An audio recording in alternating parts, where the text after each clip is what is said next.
Welcome to the Undisputed Podcast. I'm your host, Joy Taylor. On today's show, will the Warriors break out their brooms against the Cavs tonight? Plus, author Michael Eric Dyson joins the show to discuss the biggest NFL storylines. And what does Julian Edelman's suspension mean for Tom Brady? Skip, Shannon, let's get to it.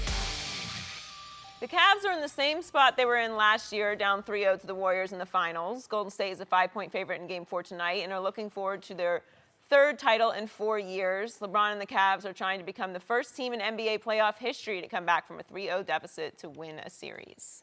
So, Shannon, is it all over tonight? No. Janitors will get off as soon as the game's over. They will not be standing around cleaning up no confetti, Joy Taylor. That will not happen.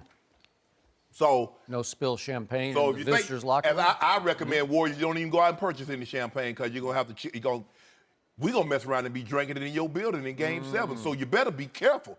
Oh, that's your prediction? You better be careful, Skip Bayless, Wow. because you know LeBron is capable of. I do. Okay, then. Yep. But they will not be celebrating in the queue. That Okay. will not happen. LeBron refuses to let that happen. So I promise you tonight, you will see something that you haven't seen ever in an NBA Finals game. Ever? Ever. You're predicting a scoring record? A historic performance. Wow. Yes. As in? Did you see how calm he looked up there, LeBron? He felt comfortable. He weighed in on a lot of different topics, from Kevin Durant to Greg Oden. He's listing off their roster, listing off his roster. He's listing off a lot of things. About yesterday. Yesterday, brought it back with press conference. He felt real comfortable that they had that thing in the left hand talking. You mean the concession speech he He gave wasn't yesterday? making no concession speech. Sounded like to me. No, it wasn't. Okay. He was just being honest, letting you know. Okay. But I'm letting you know today and right now. We're going back to the Oracle. We're playing a game on Sunday. So get ready. Okay. So give me LeBron's line tonight.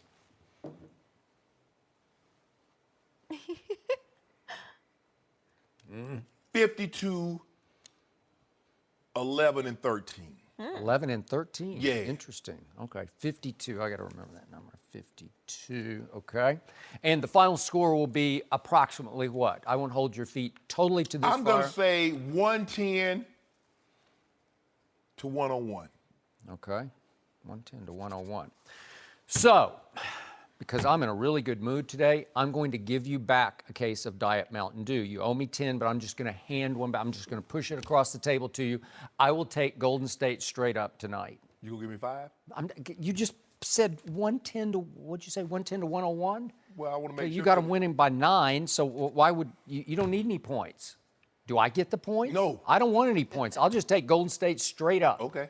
Golden State straight up for a case of Dew. Straight. Good? Straight. You get Sprite, I get Dew. Yep. First, you're going to have to win back 10 cases before you get to the Sprite side of this bet. Yeah, Okay? well, it'll be 9 going into Sunday's game. So, I cannot tell you how much I hope you are right about this. Just for the sake of competitive balance, credibility, finals credibility, for the fans' sake, just basketball fans everywhere, I would love to see LeBron and company just win a game. They won a game last year, but they had Kyrie Irving last year, and he scored 40 in this game last year in Game 4 when they won 137 to 116. And Kevin Love hit 6 threes in that game, and your Cavaliers hit 24 threes, which is the finals record. It's a lot of threes, and that's how you get to 137. If you're going to tell me they're going to hit 24 threes tonight, you should be sitting You know what, pretty. kid? I want to redo my stat line. Okay. I say he's going to have 35 points. You know why I'm dropping it? You just went from 52 to 35 You know why just because of what I just said? No, because he's going to take Kevin Durant the first in the fourth quarter. Oh, okay. Well, I would love to see that. Okay, so now you're down to 35. Yeah. What'd you say, 10 and 12 or something? I think I said 30. I think 35, 11, and 13. 11, Yeah. 13. Okay. Yeah. 35. Yeah, because he gonna put the clamps on KD in the first and the fourth quarter. May I note, Joy, that he just had a 17-point drop in his scoring total? Yeah, because Noted. yeah, if he wasn't, but see, I forgot because I was thinking in my head, Steve and I, and Steve talks to you. Yeah. He's in your IFB. I told you. No, he's not my He's IFB. doing his puppet No, string. we were in going over the notes this morning, and I Yeah. said I think the thing is I think LeBron will expend a lot more energy, so his scoring output would be down. Okay. Because he's going to take Kevin Durant in the first and the fourth quarter. Well, then obviously Kevin Love's going to have to come up big, and I hope Kyle Korver shows up That's tonight. where the 13 and assists come in. Maybe Rodney Hood will have another I'm so Hood game of 15 points. You need that Yeah, for he sure. didn't sing. Nah, he no. No. He's got to earn your trust. back. I was skeptical because we couldn't get no separation from the pesky Warriors. Yeah. So the bottom line to this discussion is the Cavaliers are a good enough basketball team to win this game tonight. Yes. I've seen it again and again because they do have the player you say is better than Michael Jordan and the best player on the planet. So you have to start right there. So obviously, in your view, they have the best player on the court, right? Mm-hmm. And I watched them in game 1 and 3 be right there with the chance to close the deal, They right? went double digits in both games. Yeah. 11-1 and 13 in the other. Okay. And obviously, the Cavaliers have already proven to me in 3 games to be the far more physical team against a pure finesse team. Do you realize what the rebound totals are right now for this series in 3 games? Cavs have 142 rebounds to only 116 for Golden State. Once upon a time, the great Pat Riley, when he coached the Showtime Lakers back in the 80s, said, he coined the phrase, no rebounds, no rings. Well, you've got huge rebounds, 142 to 116 through 3 games. Should that equal a ring? Well, obviously you're getting outshot from 3 and from the free throw line. So that's where the discrepancy, that's where the playing field gets unleveled right there. They're also ahead in mental mistakes and mental lapses. 255 to 16. Oh, you got that stat? Yeah. That's about a 4th level stat. I haven't seen that stat. So the point is, you had them in game 1, and then LeBron suffered his meltdown before overtime, and then you had him again. You're up a point with 3 minutes left in game 3, and somehow LeBron and company allow Golden State to go on a 14-5 run to close the deal. Well, do I think there's a chance you could be ahead with 3 minutes left tonight? I do. In fact, I think you probably should be ahead in this game, and then we see what you and your team, everybody's made of, because you just got to close one deal. That's all you got to do. And then, to your point, get it back to Golden State. They played pretty well, at least for a quarter, at Golden State in Game 5 last year. They had them after a quarter, and then they fell apart. It should have been a foul on KD. It should have been 3 fouls. I got it. So that would have changed things. We got him. So, Skip. I got this feeling. I don't have that feeling because this is either glass half full or half empty. You can look at it either way, and right now the glass just feels empty because of the way they lost game 1 and the way they lost game 3. It just feels like they feel defeated. I don't know. We're about to talk about LeBron's big media session yesterday, but it felt like he was defeated, but that's just me. That's just my feeling, and it feels like they've all conceded in their heads that they're just not good enough. So in the end, I think the Warriors are going to win going away. Again, I got them straight up, but I think it's going to be 115 to 100 tonight. Nope. I think they're going to dance in your building. Not I think happening. they're going to spill champagne all over that visitors' locker room tonight. Not happening. Yeah. Motto tonight: give me victory or give me death. I've heard that before from Patrick Henry. Yeah. Way back in time. Yeah, right? that's LeBron. That's the rallying cry. Really? Yep. Okay. So if you There lose will be tonight, blood. they're going to, what, like commit suicide? No. I hope not. I hope not. That'd be terrible. There will be blood. You remember that movie with Do Daniel I? Day-Lewis? Yeah. Yeah, well, LeBron drinking up all the milkshake tonight. Really? Yeah. Some blood's going to get spilled on the court? Yeah, we getting real physical. Well, you should. What did we see? What did... But we're going to continue what transpired in the first half, the physicality and the offensive rebounding and Tristan crashing the board. That's what we're going to do for 4 quarters tonight. What did the Rockets do in game 2, 4, and 5 against these Golden State Well, Warriors? you got to get physical with them. They just mugged them. Well, They just pushed them all over the floor. They footballed them. Well, can you tell me this? Is it going to be 22 seconds into the second half before we attempt that first free throw? Can we get a free throw in the first quarter? I'll give you that second? one. I will give you that. I mean, come on, refs. Yep. I mean, we supposed to get some calls. Bron ain't getting. Bron is the guy.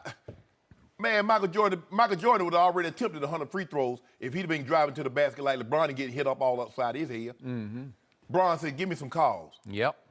Now we need them, Skip. You do. You need them, and I believe you will get them tonight, but I don't think you're going to get an empty Steph and an empty Clay.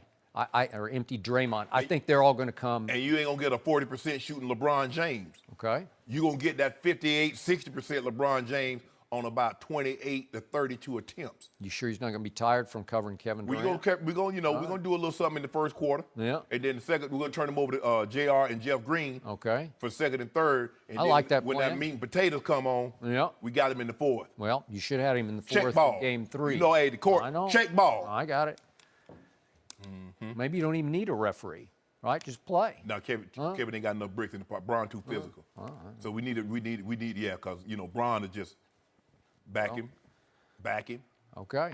Well, Kevin's been taking LeBron just about every time down. He's been taking him for 38, 11, and 9. Yeah, okay. I didn't know you were serving moral victories that year. Whoa. Well, see, this is what I'm talking about. This is the pettiness that Joy Taylor, I mean, have you ever seen anything like it? The honesty, you mean? No, it's petty. Oh. But guess what? Now, when LeBron, they say on his list, the Heat, get like 0.3% of him go returning to the Heat. She gonna be over there key. She gonna be over there key. Yeah. No mercy. Hey guys, it's Joy Taylor. Before the show moves along, I wanted to talk to you about Buffalo Wild Wings. This time of year brings us 2 things, graduations and Father's Day, and the gifts that go along with them. Before you buy Dad another tie or that grad a balloon that will probably float away, ask yourself this. Does my dad or grad like wings or sports, or better yet, both? If the answer is yes, then get them a Buffalo Wild Wings gift card. Right now, if you purchase $30 worth or more in-store or online, they'll give you a $5 bonus to keep for yourself. That's a gift that gives back. How generous of you. Buffalo Wild Wings, wings, beer, sports. Terms and conditions apply. Now back to the show. No mercy. Next up, LeBron could fall to 3-6 in the finals tonight. Yesterday, LeBron was explaining the mental side of the game and took a shot at his critics. Let's take a listen. Listen, we're all NBA players. Everybody know how to put the ball in the hoop, but who can think throughout the course of the game. And this is so challenging for me to sit up here and say, because of people who really don't know the game, don't really know what I'm talking about. They just think that you just go out and like, oh, LeBron, you're bigger and faster and stronger than everybody. You should drive every single time, and you should dunk every single play, and you should never get tired, never. Like it's a video game, and you went on the options, and you turned down fatigue all the way to 0 and injuries all the way down to 0. Shannon, what's LeBron saying here? About? Did that sound I like... wonder who he talking I wonder about. who he's directing those comments at. Hello. Yeah. I agree with LeBron because that's what they think. They think, but what people also need to understand, he's Karl Malone's size. Did Karl Malone run up and down the court like LeBron James? No. That's what we're asking. I don't know. I think he did. Karl Malone got most of his points on the block.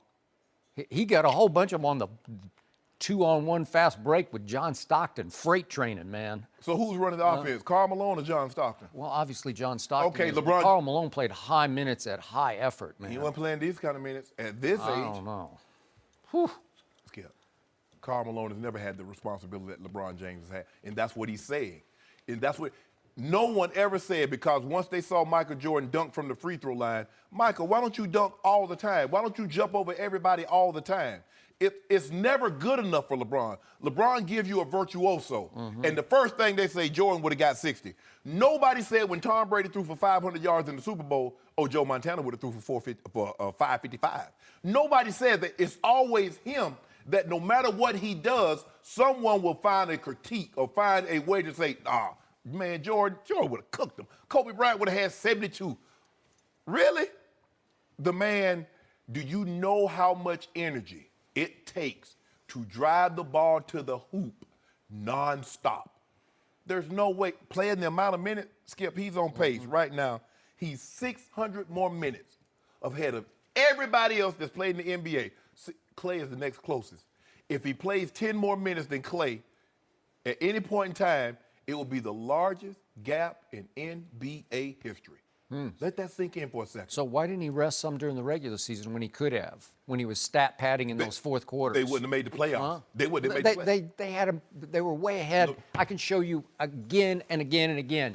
The game is in hand. LeBron is stat pattern. I can show you the game was in hand in Indiana when they was up 24 and they lost. I can show you the game in Cleveland when they were up and they by 20 and they lost. I can show you Orlando. They were up 14 and lose by 25. I can show you those games. You and I both know, Skip Bayless, if LeBron James doesn't log those minutes, they're not making the playoffs. Just like now, averaging 46 minutes a game. 46. Averaging 38, 11, and 9 at the ripe old age of 33. What did Jordan do at 34 against Karl Malone and company? I think he averaged 44 minutes a game. Skip, that was a different game. They don't put everybody in the NBA is over 100 points. What was the final score of that game? What did you say the final score was? 87 to 86. 87 points. It was extremely physical. It's hands on hands. It's hand-to-hand combat. Golden State. It is draining and grueling. Golden State on a great night to go get you 87 and a half. Yeah, they will. That's what I'm talking about. And he's saying the mental aspect of that's because you can't have any lapses. He says the mental grind that I have to go through. Also while putting the ball in the basket. Also while facilitating the offense. All while rebounding the basketball. 37 minutes a night in the regular season, 46 minutes. Skip, that's a grind. That's a grind.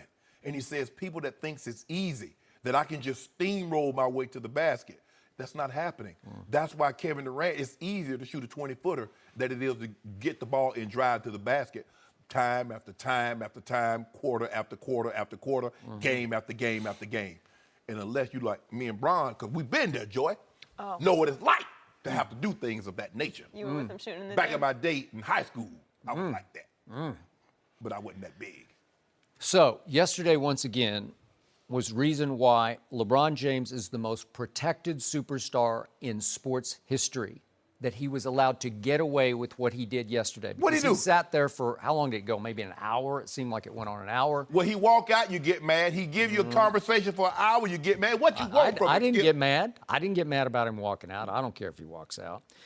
But he went on and on about how we're just not talented enough or smart enough to play with that team that we're going to have to deal with in one more game, game 4. And it did come across to me as a don't blame me concession speech by LeBron James. And everybody wrote about, lots of the reporters and columnists wrote about how many hints it sounded like he was dropping about where he wanted to play next year and with whom he wanted to play. I want smarter players. I want this. I want Ben Simmons. I want Chris Paul. I want He Lonzo. didn't say that. Well, he did. He was dropping hints about how smart these players are.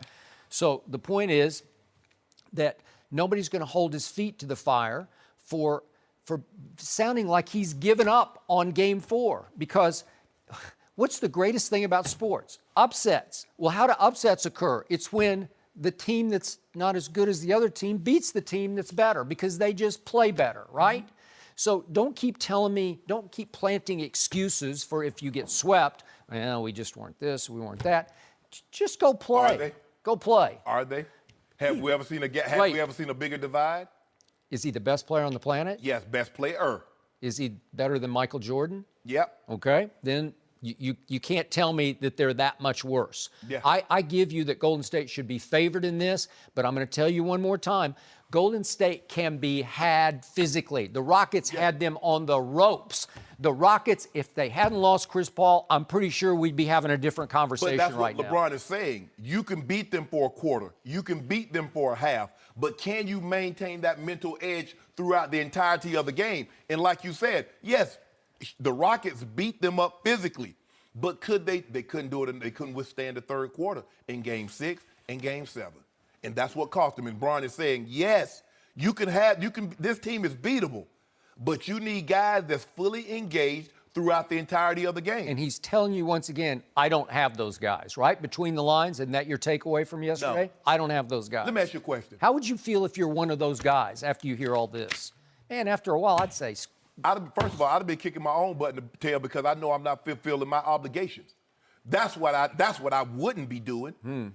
Because you know and I know George Hill with 5 points. J.R. Smith with that bungle in the first 2. Really, Skip Bayless? if I were one of those guys, I'd be sitting back this morning saying, well, I'm going to get blamed anyway. I don't know. It doesn't really matter what happens. I'm just going to get blamed. You should be sitting back saying, I hadn't done diddly squat in this playoffs. That's what you should be sitting back saying. Let me ask you this, Skip Bayless. In the history of pro sports, has there ever been a guy came in with more expectations on his head, lived up to those expectations than LeBron James? No one's had as high of expectations. That was a lot of his own doing. That's his own fault. He got tattooed across his own back, chosen one in high school. Tell me the lie in that tattoo. He chose to wear number 23 as in making a huge statement, I got next, Michael, right? He chose to wear that number. Yeah. Okay, that nobody else forced him to wear that, right? Maybe he liked the number. And then he's so lived up to it that he's about to be tonight 3-6 in NBA Finals. I'm not sure that's living up. Really? Well, what happens when he come back 4-3? Well, you've got a long way to go. You better join forces with like 5 superstars. No, I don't. I'm talking about tonight. Yeah. Tonight. Oh, coming back. Yeah, tonight. Yeah. Setting you up for an epic. So I do think some of this was aimed at me. That's fine, but I've only been covering this league since the 70s. I don't know anything about basketball, but I just ask, does LeBron James deserve to get a pass for resting on defense? Because I see him rest on defense a lot, and you have even validated that by telling me, yeah, he has to rest on defense, right? He does. Michael Jordan didn't rest on defense. I'm sorry, if we're going to do that bar, if that's how high we're setting the bar, he just didn't rest on defense. Well, Scottie Pippen was leading the team in assists in the playoffs, so he didn't have to worry about initiating the offense. Scottie Pippen, see, he was the offense. He was. He scored 45 to 87 in Game 6 at Utah. Here's the thing, though, Skip Bayless. There's a big difference between Michael Jordan guarding LeBradford Smith and LeBron James guarding Kevin Durant or Kawhi Leonard. Okay, but he hasn't been guarding Kevin Durant. You even told me right out of the box yesterday, you said, how many times did he just casually switch off Kevin? But that's my point. I'm saying with the workload that he has, and to ask him to say, okay, I need you to sit in the chair for 46, maybe even the entire game and guard Kevin Durant. Kevin Durant get to take a blow and knowing that, hey, I take a blow, I still got them Splash Brothers over there. They hold the fort down until I get back. You're right about that, but you tell me Kevin Durant shouldn't even be in LeBron's league. That's what you tell me. I'm not going to hold Kevin to as high standards as I am LeBron. Think about this here. Give you a little context. Kevin Durant had a historically great game, 43, 13, and 7. LeBron has had 8 of those in the playoffs. Let that sink in for just a second. How we're hyping, and Kevin Durant deserves everything because what he did, he single-handedly put the team on his back and says, guys, I won't let you down today. I will not let us falter. How many more playoff games has LeBron played than Kevin Durant? Help me out. A bunch. What'd Steve tell you? I don't know. But LeBron is like at 230, like 238 now, 237, 238. Yep. So, to me, yesterday, LeBron, between the lines, because he is a shrewd operator, has the highest IQ in the history of basketball, he was basically directing his apologists on how to defend him when they get swept tonight. You could say this, you can say that, you can say this and that. You can make this excuse, I'm going to say they lost to a better team. Oh, okay. I ain't in the excuse making business. They lost to a better team, and hey, it happens. They're not the first team to get swept. They won't be the last team. But they're not getting swept, so I won't have to make that speech. Okay, and here's my bottom line to everything I heard from your man LeBron yesterday. It drives me crazy how much he cares to a fault about how he's perceived, about potential criticism. Michael Jordan, pardon my French, did not give a damn about what anybody in the media said. That's the basic bottom line difference between Michael and LeBron. It'll be very interesting. One guy really cares, takes it to heart, the criticism. He's got the thinnest skin. The other guy had the thickest skin. It's funny that I would have loved to have seen Michael in the social media age because for a guy that didn't care, he sure went out of his way to respond to what LeVar Ball had to say. So imagine a million, 10, 15 million LeVar Ball and him on the internet. There is only one LeVar Ball. Yeah, but then, everybody, because, social media, everybody is a critic. Everybody's a Skip Bayless and Shannon Sharp now. Okay, but how long did it take Michael? I don't even know how old he is now. What is he? Is he in your... No, probably about 54. 54. Okay, so it took him 54 years to finally publicly respond to somebody. It took LeVar Ball to push that button. But there was no social 55. media. Yeah, 55, all right. No social media. That's a game changer, Skip. That's a game It changer is. today. No, I agree. Because all that stuff, a lot of the stuff that I'm he with got, you know. It would have been interesting. You're very inspiring with your optimism about tonight. Oh, it's going to happen. It's going down. Yeah. Well, how about you and I get a bet for you mosey on over to the nice cushy. I don't know. I don't know. I haven't decided yet. Let me to the end of the show. No mercy. Our next guest is a professor and author. His newest book is titled What the Truth Sounds Like, and it's available now. Michael Eric Dyson, welcome back to Undisputed. Thank you all for having me. It is It's a pleasure to see you again. Oh, it's great to be Yes, at this sir. table. It's great to be at this table. Good to have you back. All right. Let's talk about the NFL. We're nearly 2 years removed from Colin Kaepernick taking a knee during the national anthem for the first time. Earlier this week, the president canceled the Philadelphia Eagles' scheduled visit to the White House following their Super Bowl victory. Malcolm Jenkins was asked about that, and he responded by holding up signs talking about racial injustice, including one that said, "You aren't listening." So, Michael, where are we now on this issue? Well, look, we've had a significant amount of conversation. The fact that Colin Kaepernick kneeled meant that other people could rise. The same way Rosa Parks sat in her seat so that others could ride a full bus of justice and freedom, Colin Kaepernick was a pioneering figure. That means he's going to get hit, his reputation besmirched. He will be dogged. People will think of him as a divisive and polarizing figure. But ultimately, I think he will be read in history as a very brave and courageous man. The story's not written yet. We don't know what will happen with this collusion case. We don't know if anybody will dime out and tell the truth about the clear collusion of owners to determine, whether consciously or not, whether deliberately or not, whether intentionally or not, to keep this man on the sidelines and refuse to let a guy who is better than half the people starting in the NFL at quarterback play his game. But I think we've generated a conversation, and you can see this with Malcolm Jenkins. They're not just talking. They're not just generating conversation by kneeling. They didn't kneel on the Philadelphia Eagles, right? Or even hold up their hands. Chris Long gave an entire season of his money to good causes. Colin Kaepernick gave $1 million of his $19 million contract, the last one that he enjoyed, to the causes he believed in. Malcolm Jenkins worked behind the scenes to foster greater justice in the criminal justice system. These are real actions of intelligent athletes who have consciences, who do what we always say we want athletes to do. Don't just make a bunch of money. Don't go out there and hot dog it. Be about something serious. They're about something serious, and they're facing blowback from a man at the top of the political chain who is one of the most narrow-minded, incoherent, incomprehensibly ill-informed figures we have ever elected to be president of the United States of America. No, go ahead. I'm reading this poll because, Skip, the commissioner and the owners have led us to believe that their fans that watch the game are upset and the ratings are dipping because of the players protesting during. Because we got to make sure we emphasize during the anthem, because they said the narrative was they were protesting the anthem. Right. The Quinnipiac poll says 58% feel that players who kneel are not unpatriotic. Right. They are not unpatriotic. And 53% says they agree with the pro athletes have the right to protest on the playing field. So the narrative that the commissioner and the NFL owners have been saying, our fans are upset, this poll does not bear that out. That's a great point. And what it doesn't speak to is the fact that maybe black people who are devoted intensely to a game that is 69.9% black in terms of people on the field, but hardly matching that in terms of off-field personnel, maybe they're upset. Maybe they're not tuning in because they refuse to support an NFL program and player, a league that refuses to acknowledge the humanity not only of the players, but act like they don't get the difference. We're not protesting the anthem. It began under Barack Obama. So they're not protesting a president, they're protesting the injustice that is there.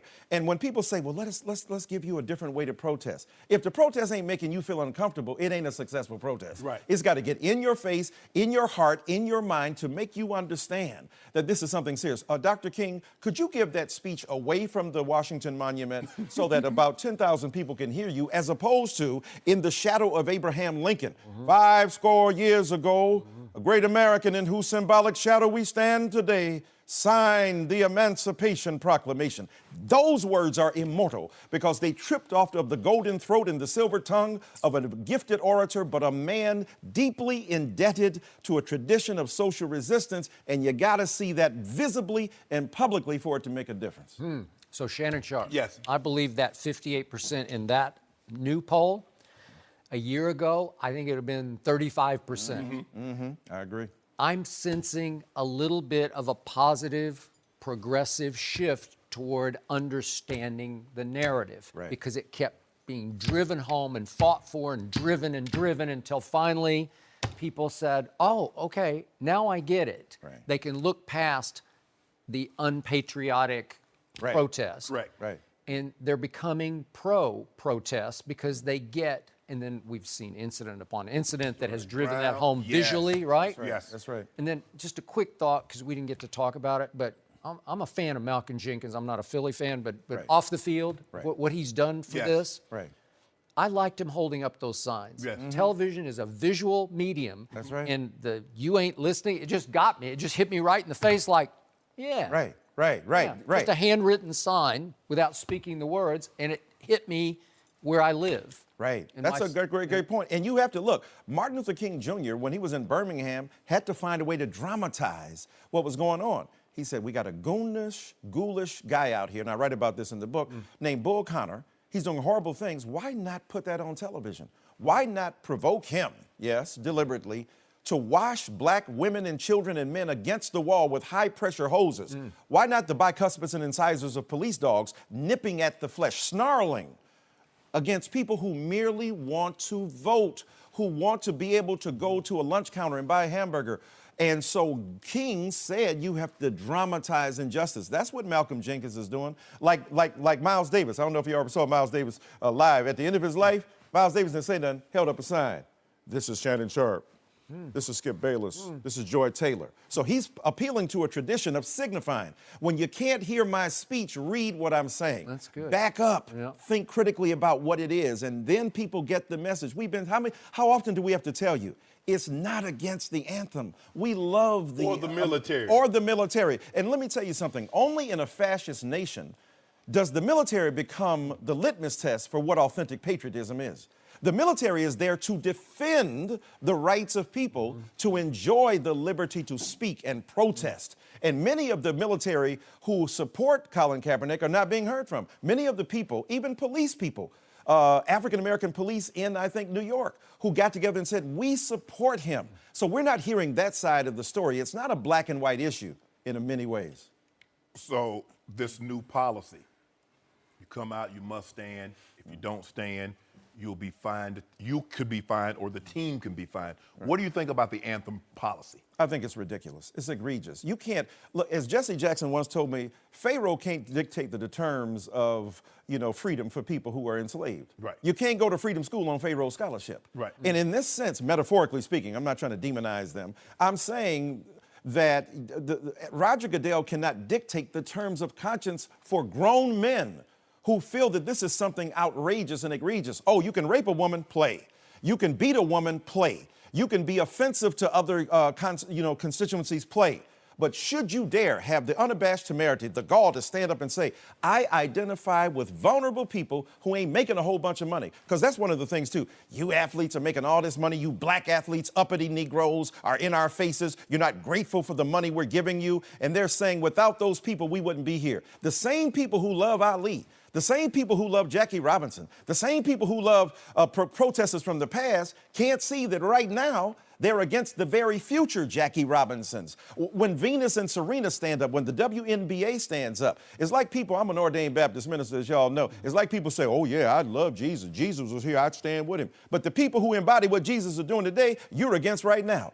You're Judas and you think you're Peter. So the reality is, right? So the reality is we have to understand that these people come from a great tradition and they will be protested against. Many of the people, to the point, Skip's brilliant point too, that the protests poll, the polls about protesters changed during Martin Luther King Jr.'s day, during, Fred Shuttlesworth and Joanne Robinson and all of those great figures, Rosa Parks. The polls were against them.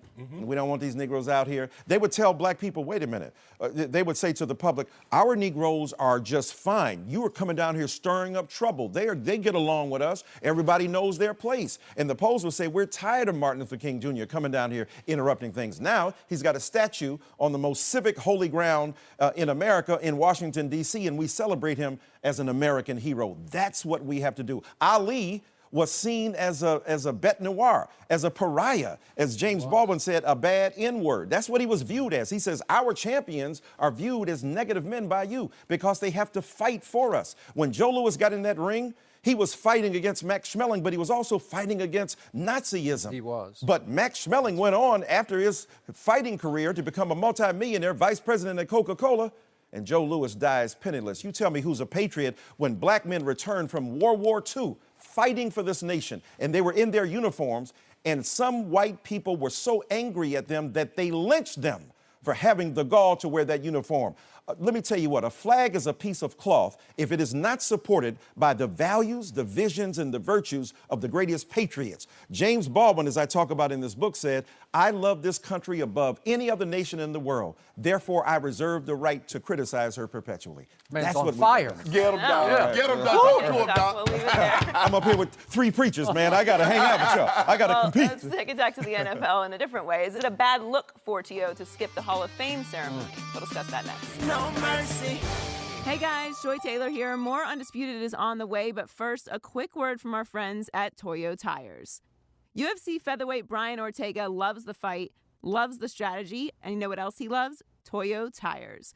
Because like Ortega, Toyo Tires are as tough as they come, and they are the official tire of the UFC.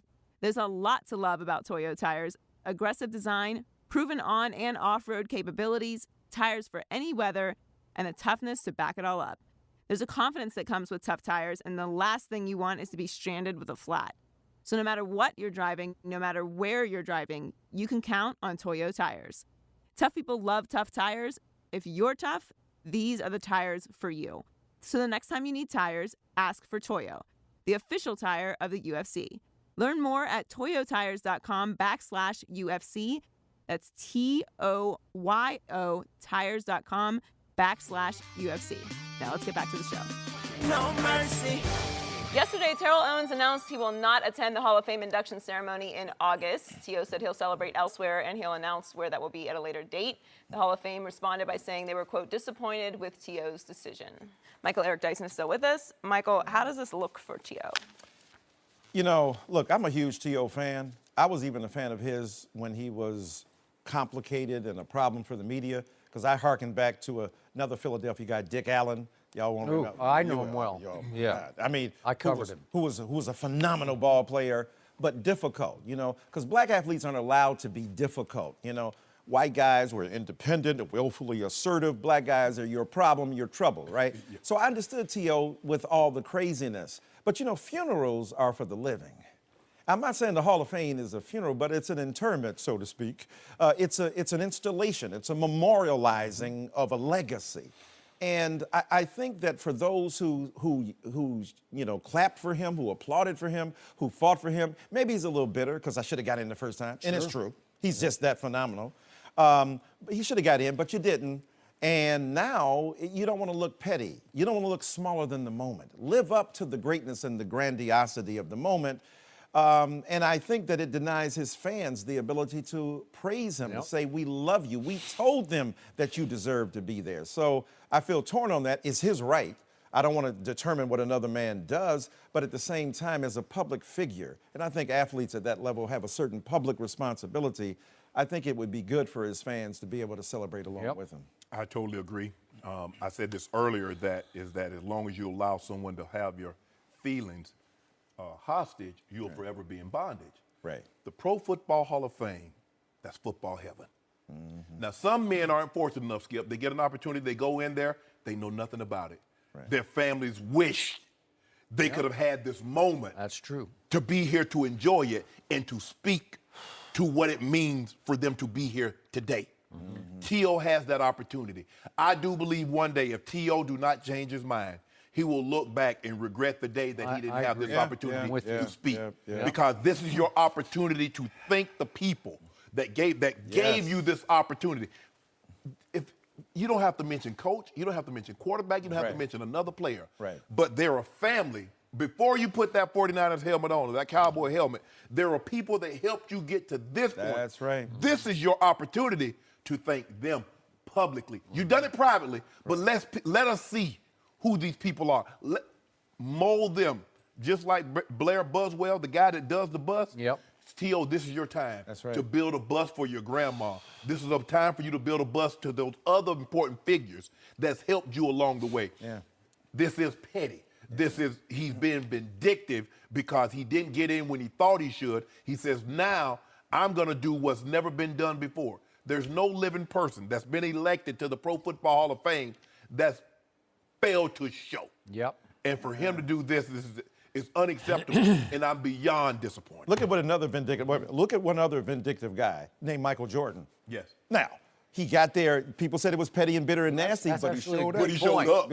He showed up and showed out. And he showed out. Ninth grade, stand up. I'm going to invite you here on my dime to embarrass you. You, and you. He didn't even invite Jerry Krause. No, but he called him out. Oh, my God, you know. I've had my battles with Terrell. I try to love Terrell because there's a lovable side to him. He's a smart guy, had a high football IQ. But the Terrell I came to know is not happy unless he's unhappy. That was his MO the whole way. He needs the chip on his shoulder.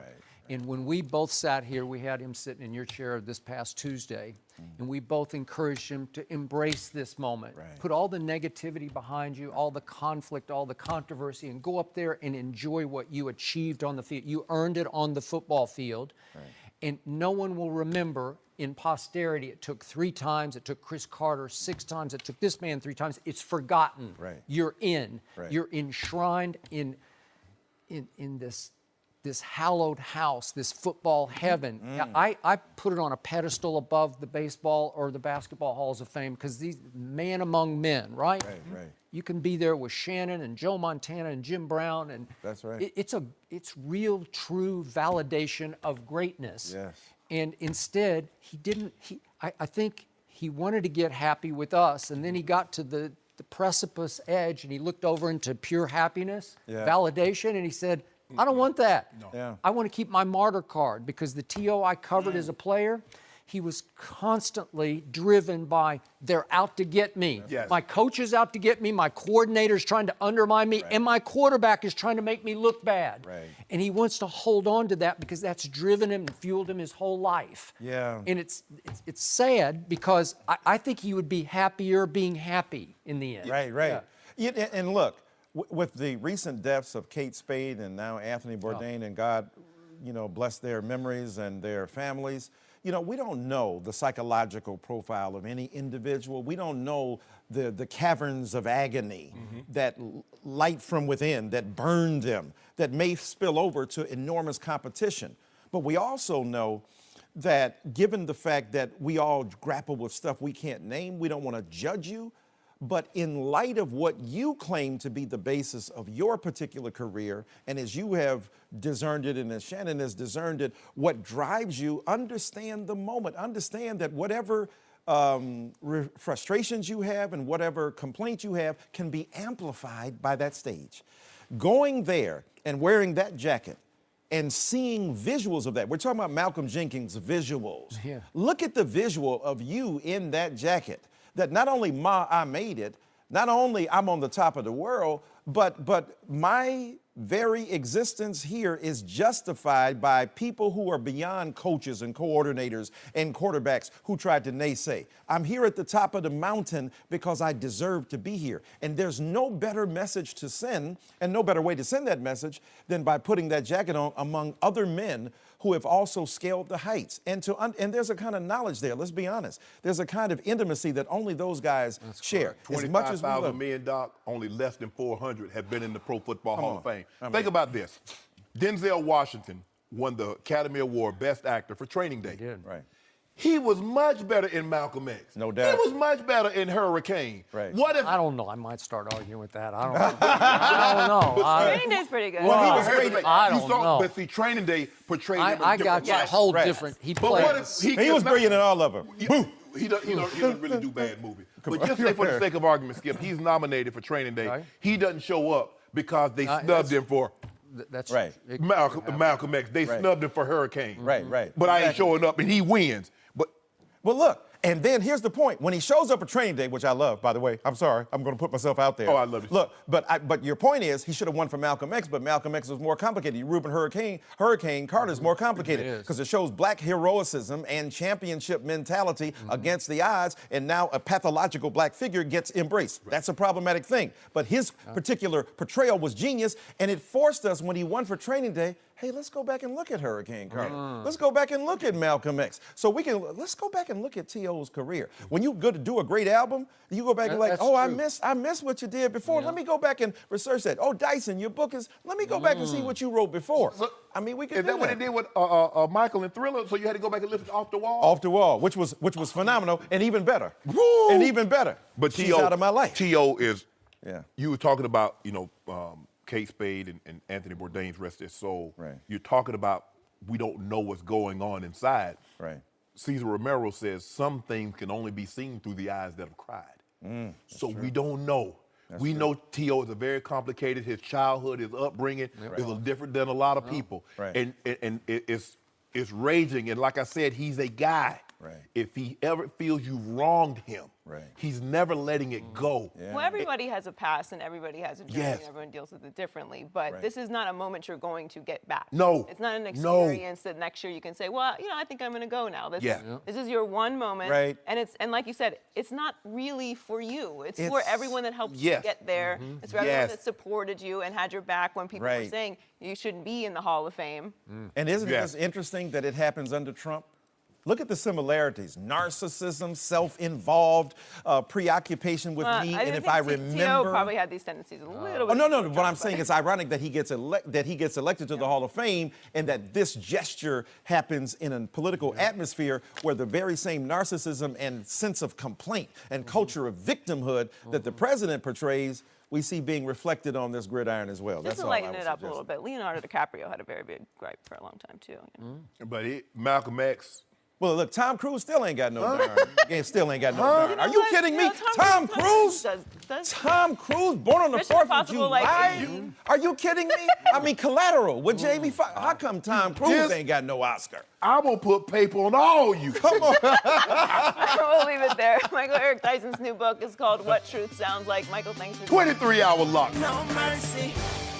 Patriots wide receiver Julian Edelman is reportedly facing a 4-game suspension for violating the NFL's PED policy. He will reportedly appeal the decision. Edelman missed all of last season with an ACL tear, and he's been one of the Patriots players that has worked with Tom Brady's controversial trainer, Alex Guerrero.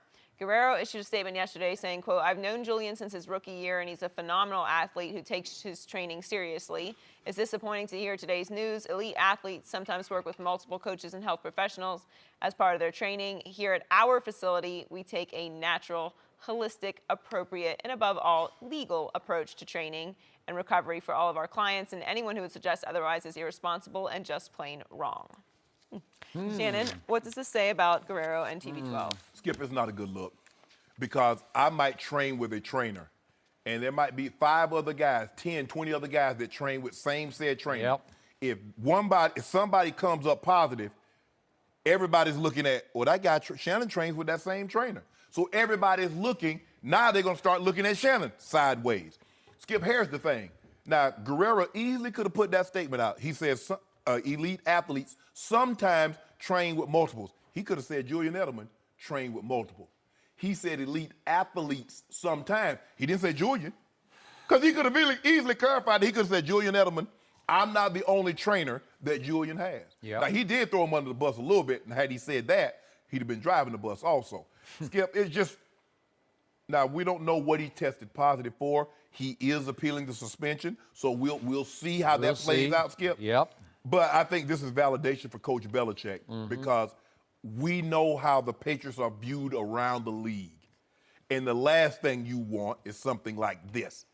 And Skip, this might, like I said, Guerrero might be isolated, but because Julian trains with him, he brought Guerrero back into the fray. And fair or unfair, that's just the way it works. And this is bad, Skip. Julian Edelman is 32.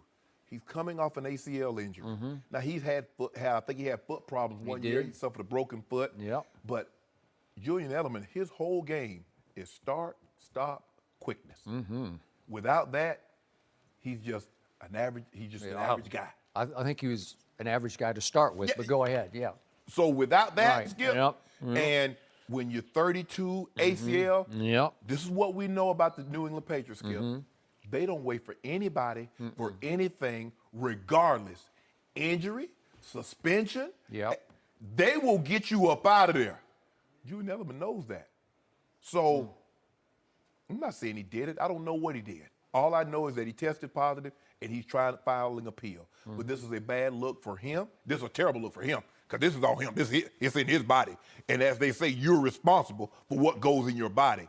But because he trains up under that TB12 method, that's a horrible, horrible look for them as well. By the way, just a note, back in 2012, Richard Sherman appealed a PED suspension when he tested, quote unquote, positive, and he won. So it's happened. There's precedent to win this. But I don't know what went on. We'll find out. Now, back to Alex Guerrero. I am with you on this came off as really suspicious. This raised red flags that did not need to be raised, that you went to that length and that statement to defend your methods and philosophy and say that they're natural and holistic and appropriate and above all legal. Really? You had to go that far?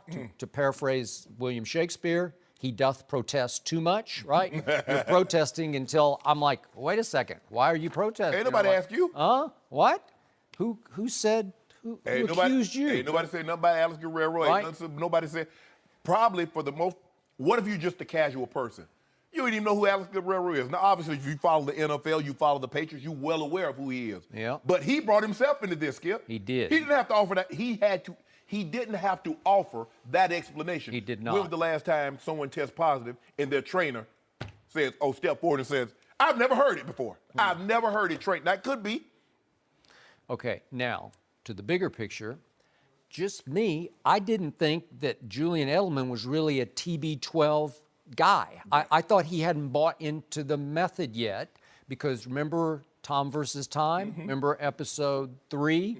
Remember that exchange? They were up in Montana about to go work out. Maybe we should check that out again right now. Let's go. We were just educating Julian on fast twitch muscles and how he is neglecting to understand the core principles of what we're trying to do to maintain our longevity as we further our playing career.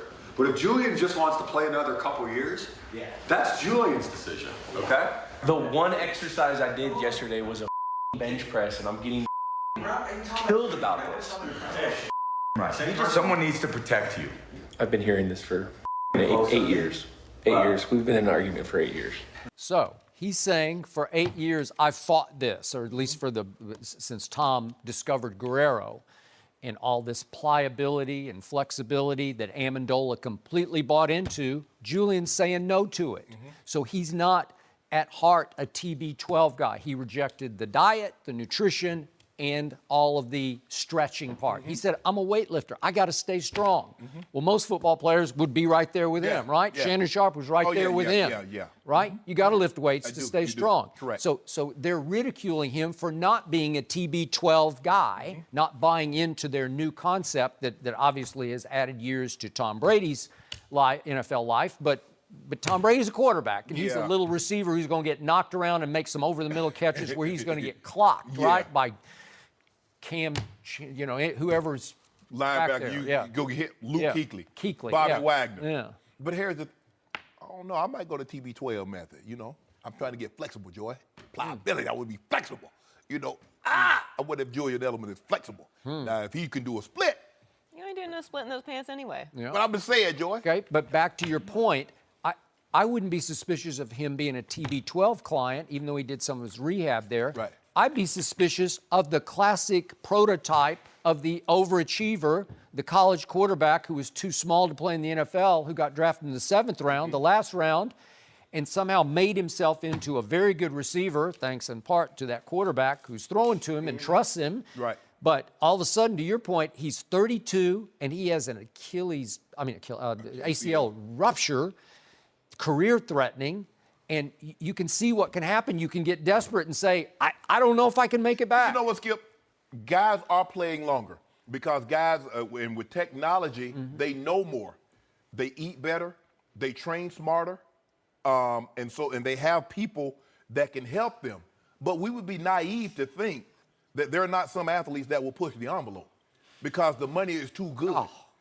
You're not making that kind of money that a professional athlete makes once your career is over. So you try to stay in that pocket as long as you possibly can, and you go right up. Skip, I know I've always been in shape. I've always looked like this. And it's like the test was random. Well, how am I getting tested 5-6 times a year, and Tom Ruin and Jason Elam is getting tested 1 time a year? I know what y'all trying to say. Because I walked around with Scotch tape all the time, Joy, because I was ripped. That means Joy, Joy, I'm gonna miss you, Joy. I'm gonna miss you. I got Scotch. Oh, I left it downstairs. Put your old shape back together. Skip, I know what they're trying to do. I have to live with you. You here for perpetuity. I ain't going nowhere. But that's the thing, Skip. I mean, the guys are playing longer because they do know more. They have more information. They train smarter. They eat better. They've surrounded themselves with people that know more than they did 10 years ago, 20, 30 years ago. But don't think for a second, if I can gain an advantage and I think I'm not going to get caught, that guys won't do that. That's just the way it works. Well, so let's take it briefly on the football field. Now Tom Brady has to play, it looks like, potentially 4 games with no Edelman and no Amendola and no Brandon Cooks because they're obviously gone. And what? You got Gronk. You got Gronk. Sonny Michel. Oh, Tom Brady will be all right. Yep. Hell, he got to the Super Bowl without Edelman. He did. He got to the Super Bowl the year Without before Gronk. without Gronk. Yep. So he'd be good. I ain't worried about Tom. Yeah. Maybe he'll throw one to himself. Well, we know he can't. No, he can't catch it. He can't catch. He might have to. No, you Skip. He had an opportunity. Could have been in history. Only quarterback in NFL history with a 50-yard touchdown catch. Yeah, he was tired from throwing for 505 yards. No, that was the first quarter. It's too much of a workload. That was first quarter. You have too much of a workload to have to expect him to run after a ball and catch it when it's thrown over his head. First quarter. Shannon Sharp could have made that catch. You crazy. Ah. One hand, Joy. Yeah. That's what I've been doing in the end zone. After I catch the ball in my left hand. Really? Yep. They're like, look at O'Shea go. And off to the races we the band. 505 yards, the playoff record. Can you believe that? And I had something special waiting on him. Yeah. Had them old nice bedazzled L. Yeah. Yeah, I want that old bedazzled L to be special. Do you have any L's prepared in the, waiting in the... Oh, ain't no L's going down tonight. In the freezer for tonight? Huh? Brandon happening. You gonna make them fresh? As a matter of fact, we giving the custodians the night off. Really? They don't have to clean up nothing. But pick up a few cups from the stand. There will be nothing on the floor. There'll be nothing on the floor. There'll be nothing in their locker room. Everything will be nice and pretty. I hope you're right. I'd like more basketball. There's gonna be more. No mercy. Thanks for listening to the Undisputed Podcast. I'm Joy Taylor. Keep an eye out for a weekend edition of the podcast tomorrow morning, featuring the best discussions and segments from this week. We'll be back with more Undisputed on Monday morning at the same time, 9:30 Eastern. Have a great weekend, everyone. Fox Sports 1 of 1.